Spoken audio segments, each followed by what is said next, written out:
தமிழடியான் சொந்தங்கள் அனைவருக்கும் வணக்கம். வடமாகாண ஆளுநர் நாகலிங்கம் வேதநாயகம் அவர்கள் ஒரு முக்கியமான அதிரடியான உத்தரவு ஒன்றை பிறப்பித்துள்ளார். இலங்கையை சுத்தமாக்குகின்ற கிளீன் ஸ்ரீலங்கா திட்டம் குறித்து மேலதிக தகவல்கள் வெளியாகியுள்ளன. அவற்றையும் பார்க்க இருக்கின்றோம். அத்துடன் இன்றைய கேலி சித்திரமும் இருக்கிறது. இவை எல்லாவற்றையும் தொகுத்து இன்றைய காணொளியில் பார்க்க போகின்றோம். வாருங்கள் காணொளிக்குள் போவோம். வடமாகாண ஆளுநர் கௌரவ நாகலிங்கம் வேதநாயகம் அவர்கள் ஒரு அதிரடியான உத்தரவு ஒன்றை பிறப்பித்திருக்கின்றார். என்ன சொல்லியிருக்கார் என்று சொன்னால், யாழ்ப்பாணத்தில் இருக்கிற சில முன்னணி பாடசாலைகள் அன்பளிப்பு என்ற பெயரில் பெருந்தொகையான காசை அறவீடு செய்யணுமாம். அதாவது ஆயிரக்கணக்கான ரூபாயிலிருந்து லட்சக்கணக்கான ரூபாய் வரைக்கும் இந்த தொகை வித்தியாசப்படுதாம். இதை அவர்கள் அன்பளிப்புன்ற பெயரில் ஓரளவு வற்புறுத்தி தான் இந்த தொகைகளை பெற்றுக்கொள்ளினோம் என்று சொல்லி வடமாகாண ஆளுநர் அவர்கள் குற்றச்சாட்டை முன்வைத்திருக்கின்றார். எனவே இப்படியான சம்பவங்கள் இனிமேலும் இடம்பெறக்கூடாது என அவர் உத்தரவு பிறப்பித்திருக்கிறார். அதே நேரம் பார்த்தீங்கன்னு சொன்னால், பாடசாலைகளில் நடைபெற எந்த ஒரு நிகழ்வுக்கும் பெற்றோர்களிடம் இருந்தோ அல்லது மாணவர்களிடம் இருந்தோ எந்த ஒரு நிதி அறவீடும் செய்யக்கூடாது, பாடசாலை நிர்வாகம் நிதி அறவீடு செய்யக்கூடாதுன்னு சொல்லி வடமாகாண ஆளுநர் நாகலிங்கம் வேதநாயகம் அவர்கள் உத்தரவு பிறப்பிச்சிருக்கிறார். இது மிக மிக முக்கியமானது. ஏனென்று சொன்னால், பாடசாலை இலங்கையில கல்வி இலவசம், உங்களுக்கு தெரியும். எனவே பாடசாலைக்கு நாங்கள் போய்க்குள்ள மேலதிகமாக அதுக்கு காசு இதுக்கு காசுன்னு கொடுக்கக்குள்ள எல்லா பெற்றோராலையும் அது கொடுக்க முடியாது. ஒரு சில பெற்றோர்கள் கொடுக்க முடியாம கஷ்டப்படையக்குள்ள அவர்களுடைய பிள்ளைகள் பாடசாலையில் வகுப்பறையில ஒரு விதமான சங்கடத்துக்குள்ளாவினோம். வீட்டை போயிட்டு பெற்றோரோட சண்டை பிடிப்பினோம், முரண்படுவினோம், காசு தாங்க சொல்லி. எனவே இப்படியான விஷயங்களுக்கு வழிவாக்குக்கும் இந்த பெற்றோரிடமிருந்தும் மாணவர்களிடமிருந்தும் காசு அறவுற இந்த சம்பவம். எனவே பாடசாலை என்று சொல்றது எல்லாருக்கும் சமத்துவமாக இருக்கணும். இந்த ஏற்றத்தாழ்வு மிக முக்கியமாக பொருளாதார ஏற்றத்தாழ்வு பாடசாலையில் இருக்கக்கூடாது. வேறு எங்கேயாவது இருந்தால் கூட ஓரளவு மன்னிச்சு விடலாம், அது பாடசாலையில் இருக்கக்கூடாது. எனவே வடமாகாண ஆளுநருடைய இந்த உத்தரவு மிக மிக வரவேற்கப்பட வேண்டிய ஒன்றாகும். பாடசாலைகளில் நிகழ்வு காசு இருந்தால் நடத்துங்க, இல்லாட்டி நடத்தாமல் விடலாம், அது பெரிய பிரச்சனை இல்லை. பெற்றோர்களை போட்டு வருத்தி, அவர்கள் அன்றாடம் கூலிக்கு வேலை செய்பவர்கள் கஷ்டப்படுபவர்களை போட்டு வருத்தி காசை வாங்கி அப்படி ஒரு நிகழ்வு பாடசாலையில் கொண்டாடணும்னு சொல்லி எந்த விதமான அவசியம் இல்லை.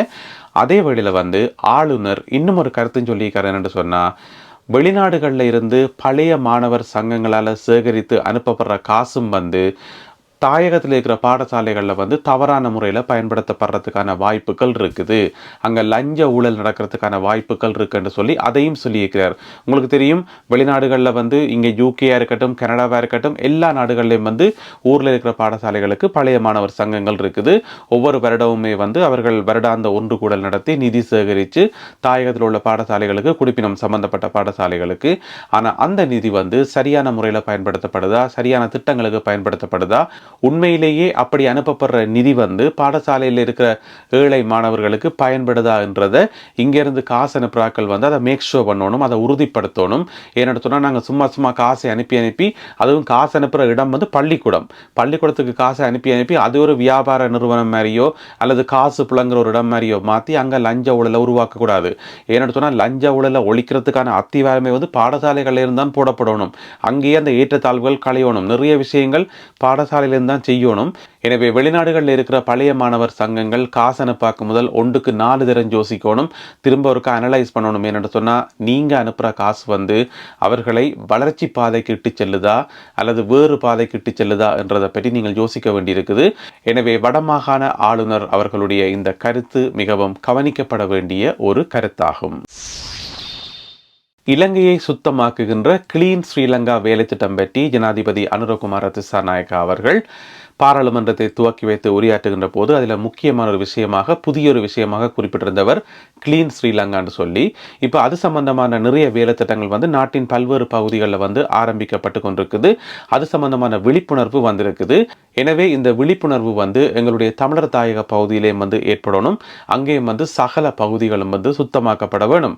அது ஒரு பக்கம் இருக்க, இந்த பொது சுகாதார பரிசோதகர்கள் சங்கம் இருக்கிறது தானே, அவையில் அரசாங்கத்துக்கு அவசரமான ஒரு முக்கியமான வேண்டுகோள் ஒன்று வச்சிருக்கிறோம். என்று சொன்னா, இந்த பொது வழியில எச்சில் துப்புறாக்கள், பொது வழியில குப்பைகள் போடுறாக்கள், இவர்களுக்கு எதிராக கடுமையான நடவடிக்கைகளை எடுக்கக்கூடிய மையான சட்டங்களை கொண்டுவரணும் என்று சொல்லி ஜனாதிபதி அனுரகுமார திசாநாயக்கா தலைமையிலான அரசாங்கத்துக்கு வேண்டுகோள் வச்சிருக்கணும்.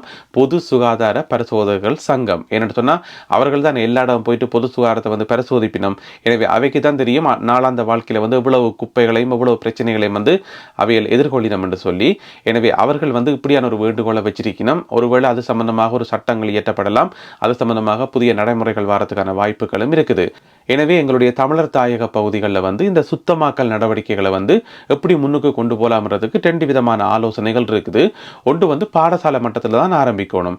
ஒவ்வொரு பாடசாலையும் முடிவெடுக்கணும். ஒவ்வொரு பாடசாலை நிர்வாகம் அதிபரும் வந்து முடிவெடுக்கணும். என்னென்னு சொன்னால், என்னுடைய பாடசாலையில் கல்வி கற்கின்ற 1000 மாணவர்களும் 1500 மாணவர்களும் இனிமேலும் குப்பைகளை கீழே போட மாட்டார்கள்.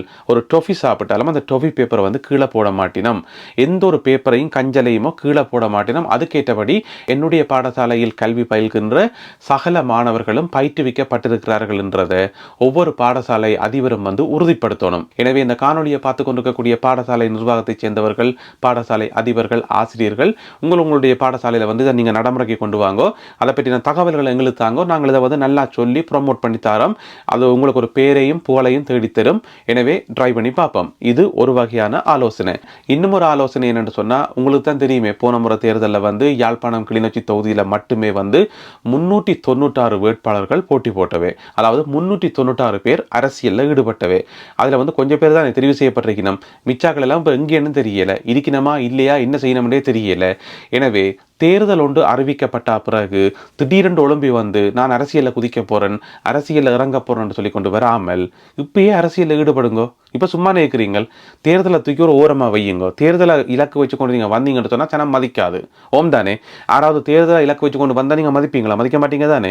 எனவே வந்து தேர்தலை தூக்கி ஒரு பக்கம் வச்சு போட்டு நீங்கள் வந்து இப்போ அரசியலில் ஈடுபடுங்கோ. என்னென்னு சொன்னால், உங்களுடைய குழுவை சேருங்க, ஒரு 10 பேர் சேருங்கோ. ஒரு மருத்துவமனை சுற்றாடலை வந்து சுத்தப்படுத்தி அதுக்கு ஒரு போர்டை வச்சு, இந்த பாருங்க நாங்கள் இதை சுத்தப்படுத்துகிறோம், அது சம்பந்தமாக சரியான நோட்டீஸ் எல்லாம் தயாரித்து நீங்கள் பொதுமக்களுக்கு வந்து விநியோகம் செய்யலாம். இப்போ தேர்தல் வரைக்குள்ள வந்து போஸ்டருக்கு மேலே போஸ்டர் அடித்து அதை கொண்ட கண்டடம் எல்லாம் ஒட்டி அதை கண்டடங்கள் எல்லாம் போட்டு இப்படியான வேலைகள் செய்கிறீங்க தானே? அந்த வேலையை வந்து இப்போ சாதாரண நாட்களில் செய்யுங்க. இப்போ சாதாரணமாக இருக்கிற நேரத்தில் வந்து செய்யுங்க. சுத்தம் சுகாதாரத்தை பற்றி நோட்டீஸ் எல்லாம் அடித்து அதை பொதுமக்களுக்கு கொடுங்க. அதை வந்து ஒரு முன்மாதிரியாக செய்து காட்டுங்க. அப்படி நீங்கள் செய்யக்குள்ள என்ன நடக்கும்னு சொன்னால், ஊடகங்களில் உங்களுடைய பேர் வரும். உங்களுடைய பேர் வந்தோன்னா நீங்கள் பிரபலமாக ஆரம்பிப்பீங்கள். பிறகு அடுத்த மருத்துவமனைக்கு போங்கோ, இன்னும் ஒரு மருத்துவமனைக்கு போங்கோ. இது ஒரு மூவ்மெண்ட், இது ஒரு என்ன சொல்றது, ஒரு செயற்பாட்டு குழுவாக இதை நீங்கள் அமைச்சு கொண்டு செய்யலாம். பல இடங்களில் செய்தீங்கன்னு சொன்னால் ஊடகங்களில் உங்களுடைய பெயர்கள் அடிபடும், உங்களுடைய படங்கள் வெளியில் வரும், நீங்களும் ஃபேமஸ் ஆவீங்கள். அதுக்கு பிறகு வரும்டா நீங்கள் எலெக்ஷனில் போய் நில்லுங்கோ, மக்களுக்கு வந்து உங்களை தெரிய வரும், உங்களுக்கு வாக்குகள் கிடைக்கிறது வந்து இன்னும் அதிகரிக்கும். நீங்கள் பெருசாக கம்பெயின் பண்ணவே தேவையில்லை. உங்களுடைய சேவைகள் வந்து மக்களுக்கு தெரிய வரைக்குள்ள வந்து நிறைய வாக்குகள் விழும், மக்களுக்கு உங்கள் மேலே நம்பிக்கை வரும். எனவே வந்து தேர்தல் ஒன்று அறிவிக்கப்படும் வரைக்கும் வெயிட் பண்ணி பார்த்து கொண்டு போட்டு தேர்தல் அறிவிச்சா பிறகு திடீரென்று வந்து 300-400 பேர் தேர்தலில் போட்டி போடுறதை விட்டுட்டு இப்பயே மக்களுக்கான வேலை திட்டங்களை செய்யுங்க. இப்போ அரசாங்கம் கிளீன் ஸ்ரீலங்கான்னு அறிவிச்சிருக்குது. அதுக்கு நீங்கள் உங்களோட பகுதிகளில் உங்களுடைய கிராமங்களில் என்ன செய்யலாம்னு யோசியுங்க. செய்யக்கூடிய எல்லா வேலைகளையும் செய்யுங்க. அந்த தகவலை வந்து ஊடகங்களுக்கு தாங்கோ. நாங்கள் சொல்கிறோம், திரும்ப திரும்ப சொல்கிறோம், அதை உங்களை நாங்கள் உயர்த்தி விடுறோம். அப்போ நீங்களும் வளர்றீங்கள், அது பொதுமக்களுக்கும் அது விழிப்புணர்வாக வருது, நாடும் வந்து சுத்தமாகுது. எனவே தாயகத்தில் வாழ்கின்ற அன்பான இளைஞர்களே, அரசியல் நாட்டமுள்ள அன்பான இளைஞர்களே, இது ஒருக்கா ட்ரை பண்ணி பாருங்கோ, நல்ல பலன் கிடைக்கும். அடுத்ததாக இன்றைய கேலி சித்திரம் கார்ட்டூன். இந்த கேலி சித்திரத்தில் பார்த்தீங்கன்னு சொன்னால், ஒரு ஆள் வந்து விடுமுறைக்கு போகிறார். விடுமுறைக்கு ஃப்ளைட்டில் எறிந்து பறந்து போகிறார். அவர் யாருன்னு பார்த்தீங்கன்னு சொன்னால், அவர் தான் முன்னாள் ஜனாதிபதி ரணில் விக்ரமசிங்க. அவர் இப்போ ஹாலிடேயில் இருக்கிறவங்களுக்கு தெரியும். அதை விளக்குறது தான் இந்த கேலி சித்திரம். அப்படி போய்க்குள்ளே வந்து சும்மா போகாமல் என்ன செய்கிறாருன்னு சொன்னால், அந்த ஃப்ளைட் வந்து போகிற வேகத்தில் வந்து அந்த சிலிண்டர், அவருடைய சிலிண்டர் வந்து தூரத்தில் தூக்கி எறியப்படுது. எனவே சிலிண்டரும் வேண்டாம் ஒன்றும் வேண்டாம் என்று சொல்லி போட்டு அதை தூக்கி ஓரமாக எறிஞ்சு போட்டு அவர் ஃப்ளைட்டில் ஏறி பறக்கிறார். அப்படி போகக்குள்ள முன்னுக்கு ஒரு யானை ஒன்று நிற்குது. யானை தான் அவர்கிட்ட சின்னம், உங்களுக்கு தெரிந்த ஐக்கிய தேசிய கட்சியின் யானை சின்னம். அந்த யானையின் மூக்கில் வந்து அந்த ஃப்ளைட் இடிச்சு கொண்டு போகுது. எனவே சிலிண்டரும் வேண்டாம், யானையும் வேண்டாம், ஆளை விட்டா காணும் என்று சொல்லி போட்டு ஹாலிடேக்கு போறார் முன்னாள் ஜனாதிபதி ரணில் விக்ரமசிங்க அவர்கள். எனவே இந்த ஒரு கேலி சித்திரத்தை பார்க்கும்போது உங்களுடைய மனசில் தோன்ற கருத்துக்களை கீழே எழுதுங்கள். மீண்டும் மற்றும் ஒரு காணொளியில் உங்களை சந்திக்கின்றேன். அதுவரை நன்றி, வணக்கம்.